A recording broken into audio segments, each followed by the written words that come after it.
Hi and welcome. We're going to take a walk through Allegro by James Hook. It's a movement from one of his Opus 12 sonatinas. And I'm going to go through it hands separately first of all. The right hand.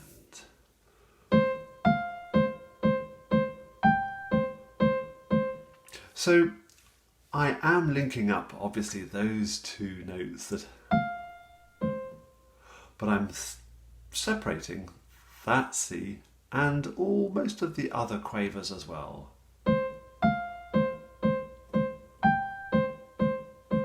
I'm not trying to make it all the notes smooth. It makes the whole thing a bit more bouncy, a bit more dance-like, a bit more characterful in a way. Well, a different character.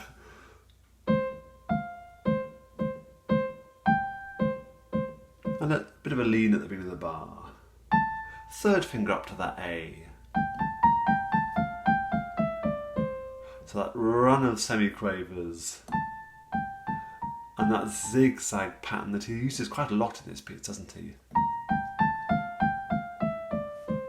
Worth just sort of practicing a zigzag pattern. We're in F major, aren't we? I could put my right hand in a right hand 5-finger F position.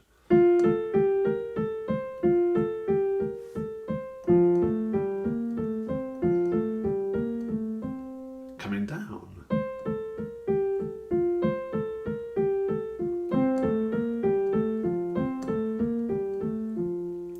Notice both hands were doing the same notes. I wonder if both hands could do the same fingers.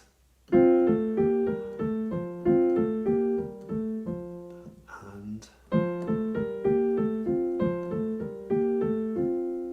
that'll be a great little 5-finger exercise to get ready for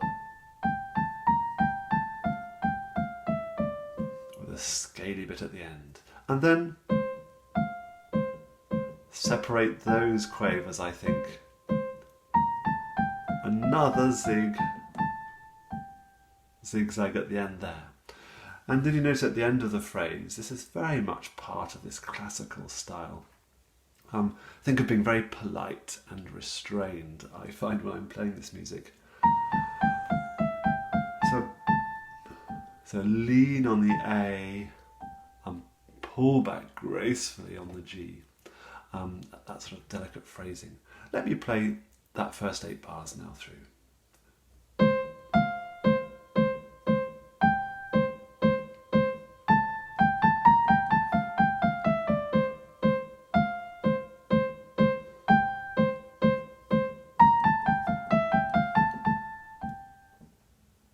And to help with that phrasing at the end is where I lifted my hand off.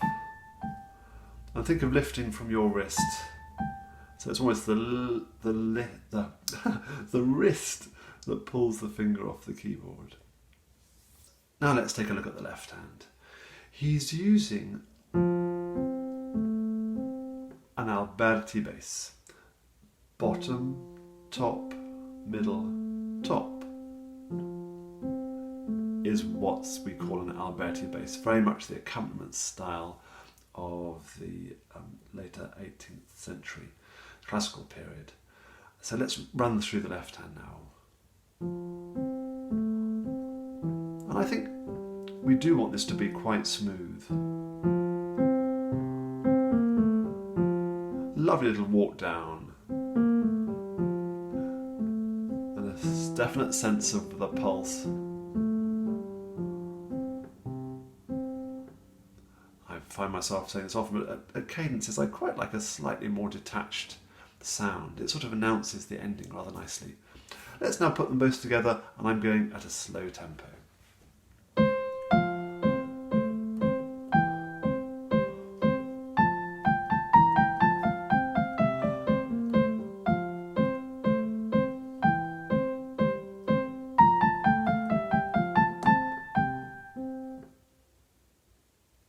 And then we have this middle section where things just hot up a little bit. We've got some E flats and some naturals suggesting some harmonic interest.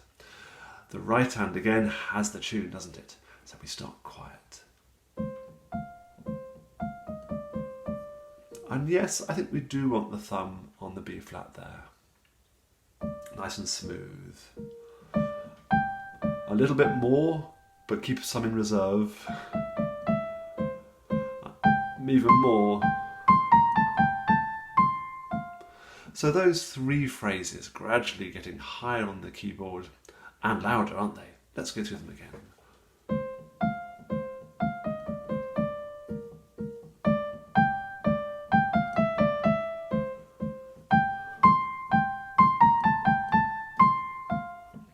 And each phrase begins on the last note of a bar, doesn't it? That's the end of that one. That's that one. You get the idea. And think of this idea as the dynamics being not a gradual thing, but different levels. We might call it terrace dynamics. And we've just got to this phrase. Definitely on the louder side of life. Once you've got to that thumb on the F, I would stay there, because that takes you all the way up that little sort of sequence. The sequence, because we have an idea that moves by step on and off up the keyboard, or it could move down, of course, but in this case it's up. And an echo. Let's keep going. Lovely scale descending coming down there, which leads us back into the repeat of the tune. Meanwhile, the left hand has got this Alberti bass accompaniment. A bit more, and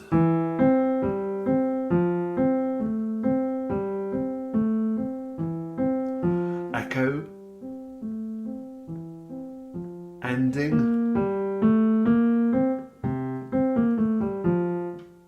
before the final line. Again, let's put both hands together for that little bit now, the central section. A bit more, and even more.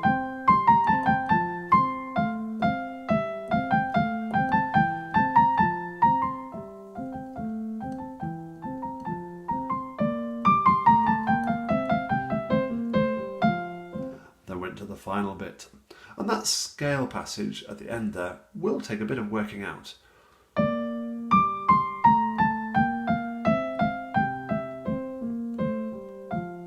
I would certainly drill those two bars. Try different rhythms.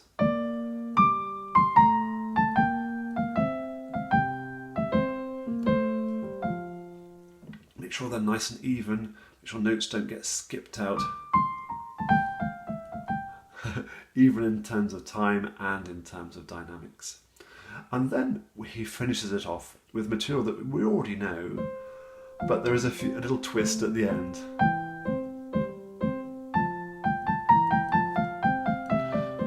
Less a twist than just an ending, really. Here we go. Yes, I like the swap to the fourth finger there, and watch out for this left hand fingering as well.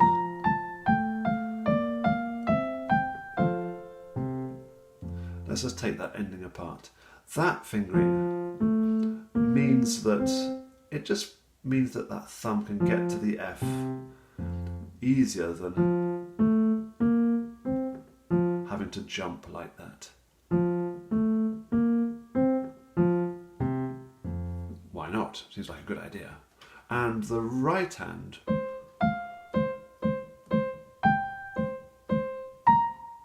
again, chain swapping finger on the same note, back to our zigzag pattern, landing on a chord, and I used a fourth finger on the top there so that we're not having to jump the fifth finger at the end. So again, think that through. Is it even? And each time I press a note, I'm really feeling the key bed. I can't push any further.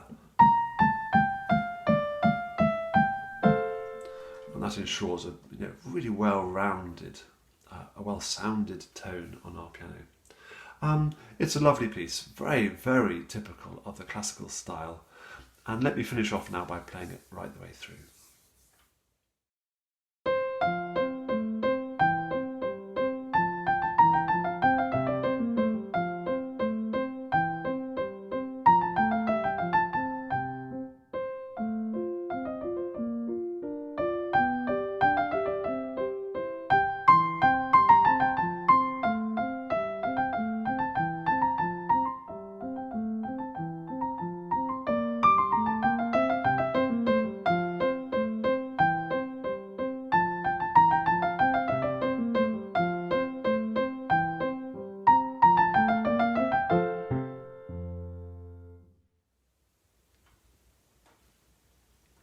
Something like that.